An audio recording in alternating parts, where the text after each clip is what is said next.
দর্শক, যুক্তরাষ্ট্রের দক্ষিণ এবং মধ্য এশিয়া বিষয়ক উপসহকারী পররাষ্ট্রমন্ত্রী নিকোল চুলিক এবং পূর্ব এশিয়া ও প্রশান্ত মহাসাগরীয় অঞ্চল বিষয়ক উপসহকারী পররাষ্ট্রমন্ত্রী অ্যান্ড্রু হেরপ আজ পররাষ্ট্র উপদেষ্টা তৌহিদ হোসেনের সাথে বৈঠক করছেন এই মুহূর্তে।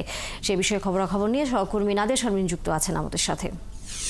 নাদিয়া, বৈঠক শুরু হয়েছে আমরা ধারণা করতেই পারি, আপনি বলছিলেন বৈঠক কিছুক্ষণের মধ্যেই শুরু হবে এবং একই সাথে এই বৈঠকের খবরের পাশাপাশি আনুষ্ঠানিক হয়তো বক্তব্য আসবে দুদেশ থেকে অথবা বাংলাদেশের পক্ষ থেকে হয়তো জানানো হবে, কিন্তু পাকিস্তানের পররাষ্ট্র সচিবও আজ বাংলাদেশের পররাষ্ট্র সচিবের সাথে বৈঠক করেছেন। সেই বিষয়ে কোনো খবর আসলে আছে কিনা এই বৈঠকগুলো নিয়ে? গত যে লাইভ আমরা যখন দিয়েছিলাম তখনই শুরু হয়ে গিয়েছিল, অর্থাৎ এখন প্রায় শেষের পথে।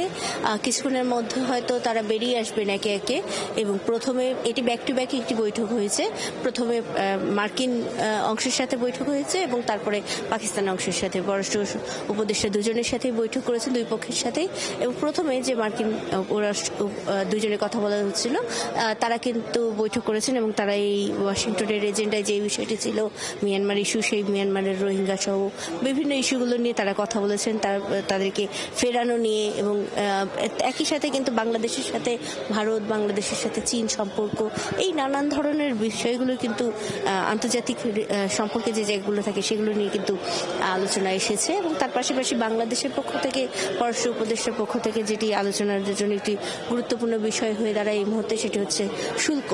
মার্কিন ট্রাম্প প্রশাসনের দেয়া যে শুল্ক রয়েছে সেই শুল্ক বিষয়ে আলোচনার কথা আমরা শুনতে পাচ্ছি হয়েছে। তারপরেও আমরা বিস্তারিত হয়তো জানতে পারবো এই বিষয়ে। এবং শুল্কের পাশাপাশি বাংলাদেশের যে গণতন্ত্রের অগ্রগতি, নির্বাচনের পথে কতটুকু অগ্রসর হলো, সংস্কারের পথে কতটুকু অগ্রসর হলো, এবং একই সাথে বাংলাদেশের যে নির্বাচন সেটি কবে আসবে এবং সেই বিষয়গুলো নিয়ে আসলে মার্কিন প্রশাসন কতখানি এই বাংলাদেশের গণতন্ত্রের উত্তরণে সহায়তা করতে পারবে, এই নানান বিষয়গুলো নিয়ে কিন্তু আলোচনার কথা ছিল। এগুলো এজেন্ডার মধ্যে ছিল। আমরা কিছুক্ষণের মধ্যে হয়তো জানতে পারবো সার্বিক বিষয় সম্পর্কে শেষ পর্যন্ত কি কি আলোচনা হলো।